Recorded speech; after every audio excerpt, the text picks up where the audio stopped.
So yan, bali tayo po magpipit-pit na ng umang. Yan.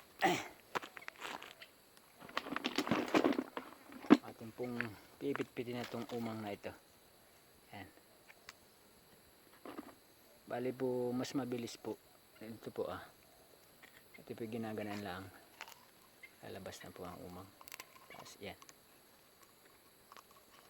Saka yun, tanggal na po siya.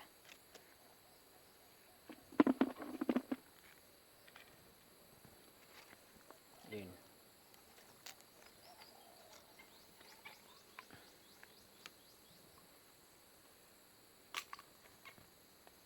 Yan po. Pagka ayaw pong lumabas, ito po, pipit-pitin na po natin siya dito. Yan. Daduro po yung pamipit natin. Ito.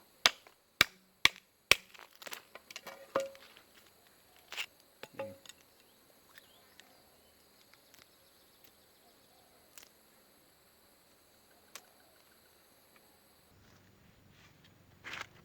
So yun, pitpit na po natin, natanggal na po natin sa shell.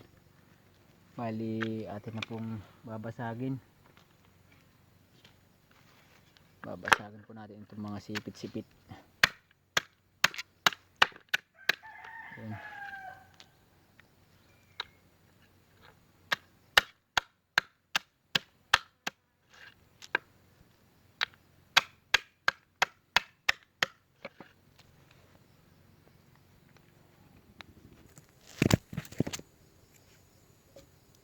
So yun po, na pitpit na natin. Kukunin ko lang po yung panlagay natin ng pana.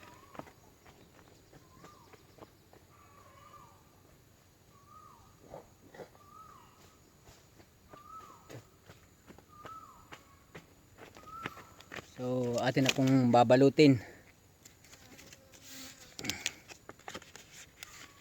Ang pagbabalot po na ito, ano ito? Yun. Talagyan po natin ng ganito. Yan. Panalaan po natin.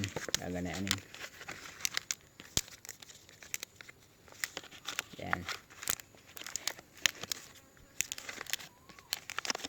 Kaya po, lalagay po natin dito sa loob. Bali, itatali po natin.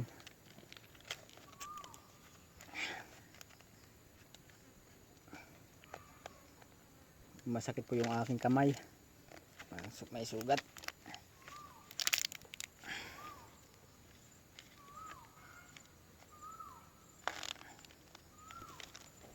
Ayun. Nalitop na po ang kanyang lagay. Yan. Yan. So yun po, natapos na po natin ilagay. Kalagay na din po dito sa ating baruto. Itong ating mga bubo. Ayan. Yun po.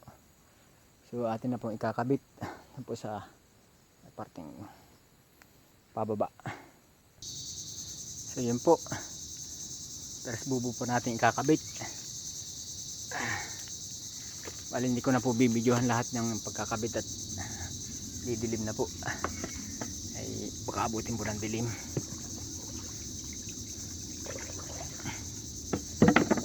Yun.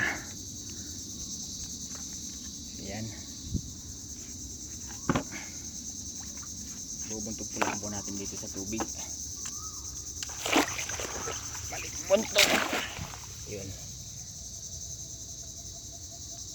Yan lang po muna at sa susunod na video po panoodin po natin kung paano po tayo mamandaw ulit kung may huli ang ating ikinabit na bubo. Yan po ang discarding Ilocano, pusong Ilocano.